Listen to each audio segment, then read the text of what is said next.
So they go up there and they have a decent job, and they fill out the paperwork and they get the car, their car in their name.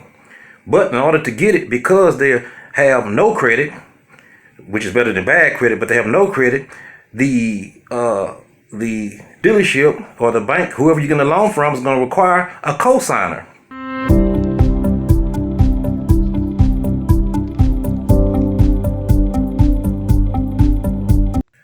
Hello. Today we're going to talk about Jesus, God's plan for redemption. From the very beginning, God has had the same plan for redemption, sacrifice. You see, all in the Old Testament, they were bringing animals, goats, doves, cows, sheep, for sacrifice. There was a reason they did this, because God required a blood atonement for the sins. Part of his plan was something called imputation. That's the innocent taking on the debt of the guilty. All right, the innocent paying for the guilty. All right, the innocent animal was slain for the sins of the guilty human. That's what it is. It's a plan of redemption using sacrifice as a substitution method. The method of substitution was called imputation. The imputation part I'm going to show you again, because we need to be crystal clear on imputation to understand God's plan for redeeming the world. There's one more good illustration I could use for imputation, and I'm going to use it right now. A cosigner. You have a nice son or daughter and they making good grades, and you promise them a car. And because they're fresh out of high school or are fairly young, they haven't built up good credit. And we know that good credit is very important in order to purchase big things, houses, cars, things like that. So they go up there and they have a decent job, and they fill out the paperwork and they get the car, their car in their name. But in order to get it, because they have no credit, which is better than bad credit, but they have no credit, the dealership or the bank, whoever you're getting a loan from, is going to require a cosigner. And most parents, if they have a good child, or some even if you have a bad child, you go ahead and sign your name on that line as a cosigner. What you have just done is promise to take up payments for your child if they fail to meet their obligation. So your child loses their job or something happens and they can't make their payments. Well, you are now responsible for the debt of your son or your daughter, whoever you co-signed for. That's imputation. Their bill or debt has been imputed to you. Jesus is our heavenly co-signer. We had a debt we could not pay God because of all our sins. Jesus came and he took up a payment for our sins with his own blood in order to pay the debt that we could not pay. Because no matter how much money, no matter how much sacrifice and praying we do, God required a perfect atonement, a perfect sacrifice for our sins. And Jesus was the only one who could pay it with his shed blood. Now, it's just like going back to the illustration of the car. Our parent might make that one, let's say $600, $500, and they come through for us, and you're very grateful and you're happy. Because they made that month's payment, and you get your check they came late, so you get your child gets their check, and they make the payment for their own, or maybe two checks later, and they make the payments for their own. The difference between the illustration with the parent and their child who they bought the car for, and Jesus and mankind, is Jesus paid it all. He didn't just come with the $500. No, Jesus said, hey, how much is the car? And he paid it all.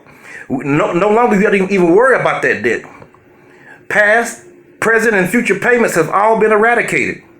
That's how good God is to us. And that's something we need to understand about imputation. Let's go forward with the lesson here and find out God's plan for redemption for mankind through Jesus Christ. First part, where we talked about it for a while now, is imputation.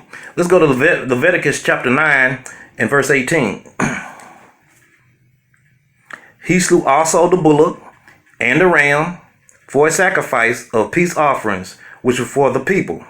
And Aaron's sons presented unto him the blood, which he sprinkled upon the altar round about, and the fat of the bullock and of the ram, the rump, and that which recovered the inwards, and the kidneys, and the caul above the liver.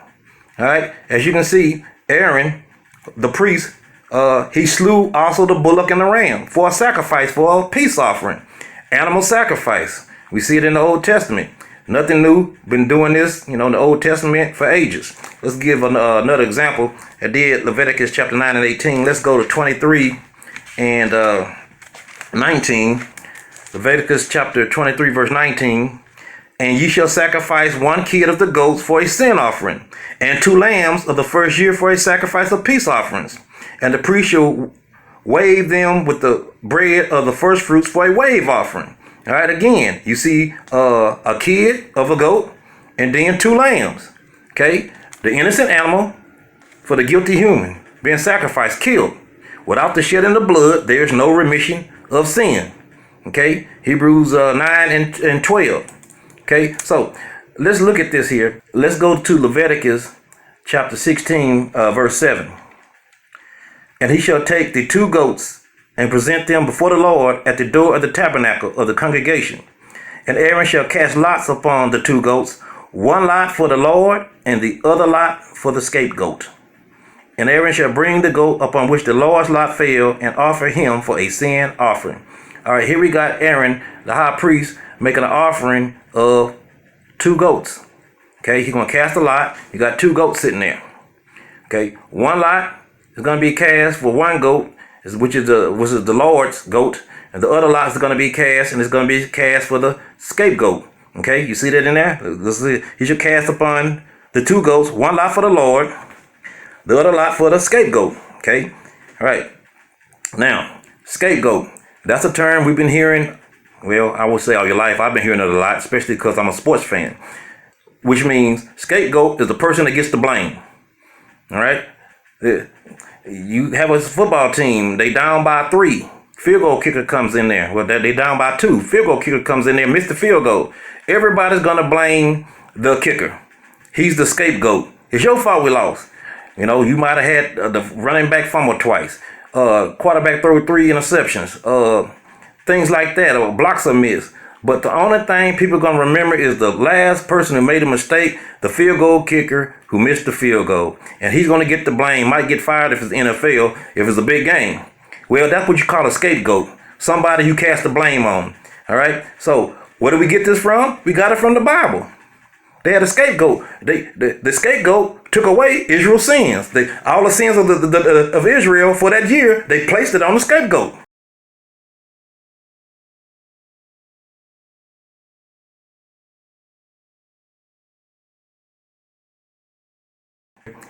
We have something going on through the ages, and then at some point it stopped because Jesus, the perfect sacrifice, came, and then came his trading his life for the sins of humanity through imputation. Exactly what we've been seeing all along. That what Jesus did was nothing new. It just, in this case, it was a human being and God and perfection.